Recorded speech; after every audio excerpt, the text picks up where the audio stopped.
இந்த வீடியோல மசாலா அரைச்சு மட்டன் கிரேவி செய்ய போறேன். Welcome to Prince honey YouTube சேனல்ல போடுற வீடியோவை நீங்க பாக்குறீங்க. ஆனா சப்ஸ்கிரைப் பண்ண மறந்துடுறீங்க. நாங்க போடுற வீடியோவுக்கு சப்போர்ட் பண்ணுங்க. மறக்காம பிரின்ஸ் ஹனி யூடியூப் சேனலை சப்ஸ்கிரைப் பண்ணுங்க.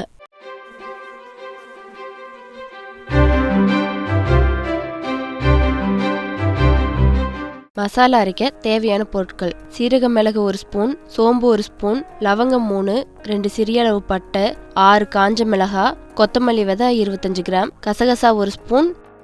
ஸ்டவ் ஆன் பண்ணி ஒரு கடாய் அடுப்பில் வச்சுக்கிறேன். நல்லெண்ணெய் கொஞ்சம் ஊற்றி வரமிளகாயை நல்லா வறுத்து எடுத்துக்கிறேன்.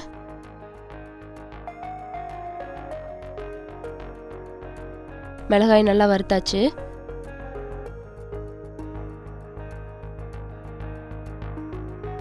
இப்போ இதெல்லாம் சேர்த்து ஒன்றா வறுத்துக்க போகிறேன்.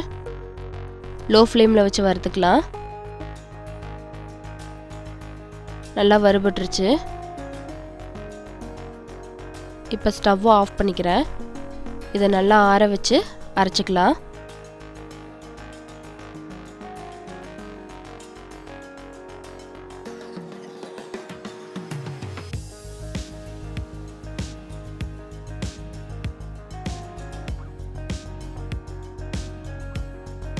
ஆறிடுச்சு. நல்ல மைய அரைச்சி எடுத்துகிட்டு வந்துட்டேன். சின்ன வெங்காயம், 2 தக்காளி. ஸ்டவ் ஆன் பண்ணி ஒரு கடாய் அடுப்பில் வச்சு சின்ன வெங்காய 1/4 கிலோ சேர்த்துக்கிறேன்.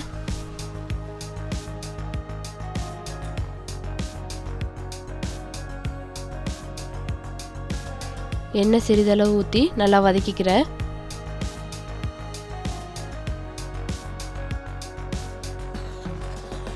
இப்போ தக்காளியும் சேர்த்துக்கிறேன். இதையும் சேர்த்து நல்லா வதக்கிக்கலாம். நல்லா வதக்கியாச்சு. வெங்காயம் தக்காளியோடு சேர்த்து அரைச்சி வச்ச மசாலாவும் சேர்த்து மட்டன் மசாலா சேர்த்து அரைச்சிக்கிறேன். இஞ்சி பூண்டு பேஸ்ட்டு தனித்தனியாக அரைச்சி எடுத்துக்கிட்டேன். இப்போ ஸ்டவ் ஆன் பண்ணி குக்கர் அடுப்பில் வச்சு 1/2 கிலோ மட்டன் சேர்த்துக்கிறேன். இஞ்சி பூண்டு பேஸ்ட்டு, தேவையான அளவு உப்பு, மஞ்சத்தூள், இதை சேர்த்து நல்லா கலந்து விட்டுக்கிறேன். மட்டன் வேகறதுக்கு தேவையான அளவு தண்ணி சேர்த்து கலந்துக்கலாம். 7 விசில் வச்சுக்கிறேன். மூடி போட்டு மூடி வச்சுக்கலாம். விசில் அடங்கட்டும். ஸ்டவ் ஆன் பண்ணி கடாயை அடுப்பில் வச்சுக்கிறேன். தேவையான அளவு எண்ணெய் ஊற்றிக்கிறேன். பட்டை, கிராம்பு, ஏலக்காய் சேர்த்து தாளிச்சுக்கலாம். நறுக்குன சின்ன வெங்காயம் சேர்த்துக்கிறேன். நல்லா வதக்கிக்கலாம். சிறிதளவு கருவேப்பிலை, கொத்தமல்லி தழை சேர்த்துக்கிறேன்.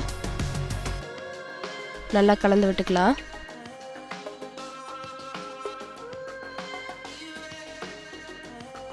கரம் மசாலா கொஞ்சம் சேர்த்துக்கிறேன். இதையும் சேர்த்து நல்லா வதக்கிக்கலாம்.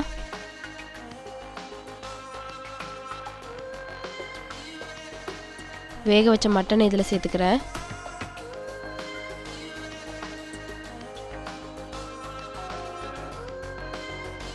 மட்டனுக்கு ஆல்ரெடி நான் உப்பு போட்டிருக்கிறேன். கொஞ்சம் மட்டும் உப்பு சேர்த்துக்கிறேன். இப்போ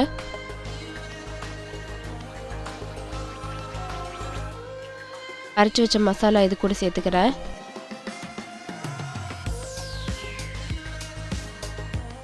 நல்லா கலந்து விட்டுக்கலாம்.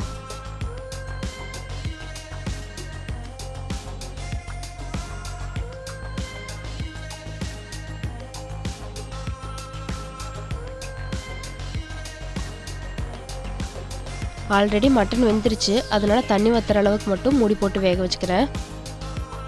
ஓப்பன் பண்ணி பார்க்கலாம். வாசம் சூப்பராக இருக்குது. நல்லா கலந்து விட்டுக்கலாம். மட்டன் கிரேவி சூப்பராக ரெடி ஆயிடுச்சு. கொஞ்சம் தேங்காய் எண்ணெய் சேர்த்துக்கிறேன். தேங்காய் எண்ணெய் சேர்த்துனா வாசம் சூப்பராக இருக்கும். டேஸ்ட்டும் நல்லா இருக்கும்.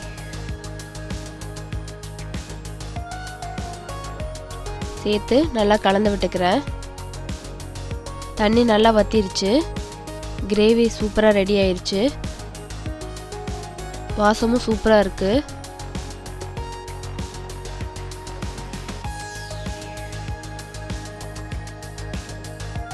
இந்த வீடியோ உங்களுக்கு பிடிச்சிருந்தா மறக்காமல் லைக் பண்ணுங்கள், ஷேர் பண்ணுங்கள், முக்கியமாக சப்ஸ்கிரைப் பண்ண மறந்துடாதீங்க.